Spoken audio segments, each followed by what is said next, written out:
لوگوں کا جو مومن ہے یخرجہم من الظلمات الی النور، اللہ جن جن کا ولی ہے انہیں اندھیروں سے نکال کر نور کی طرف لاتا ہے،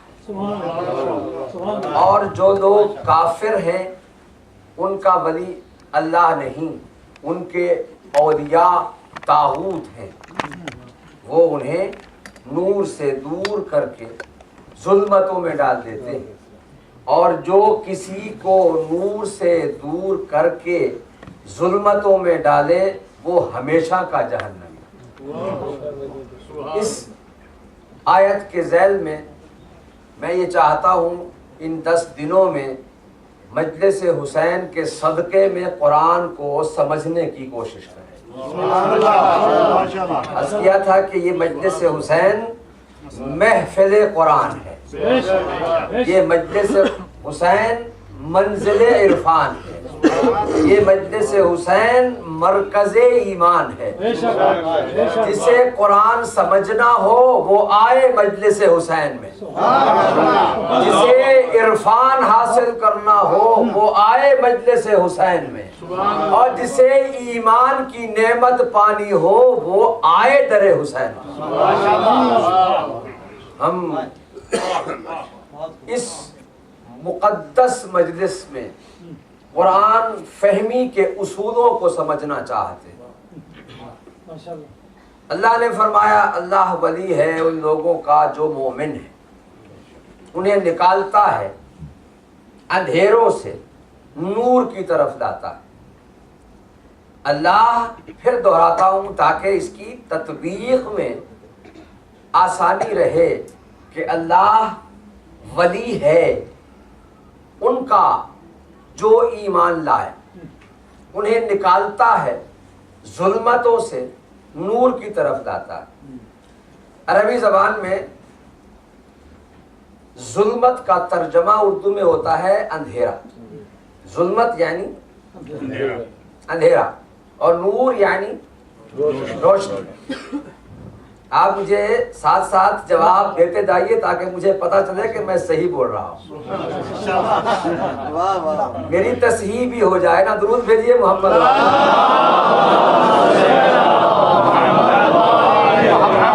عربی زبان میں ظلمت کا لفظ جب استعمال ہوتا ہے تو اردو میں اس کا ترجمہ ہوتا ہے اندھیرا،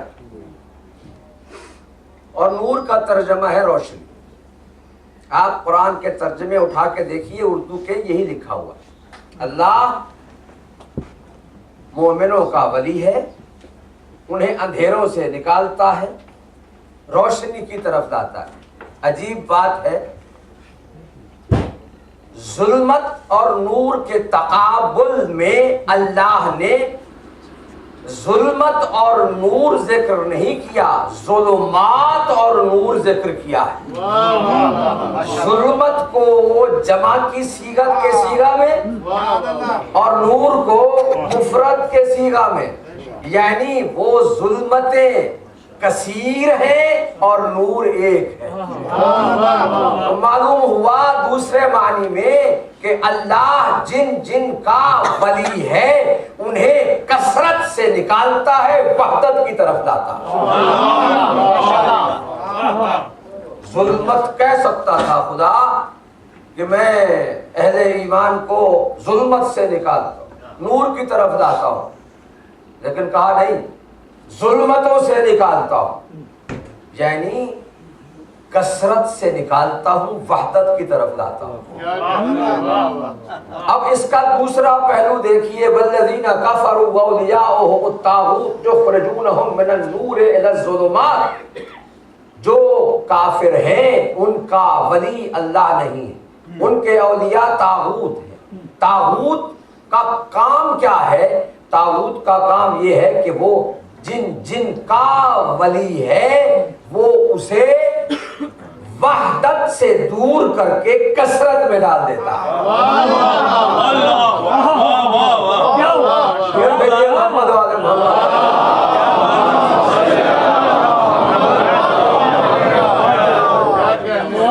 یخرجونہم من النور الی الظلمات،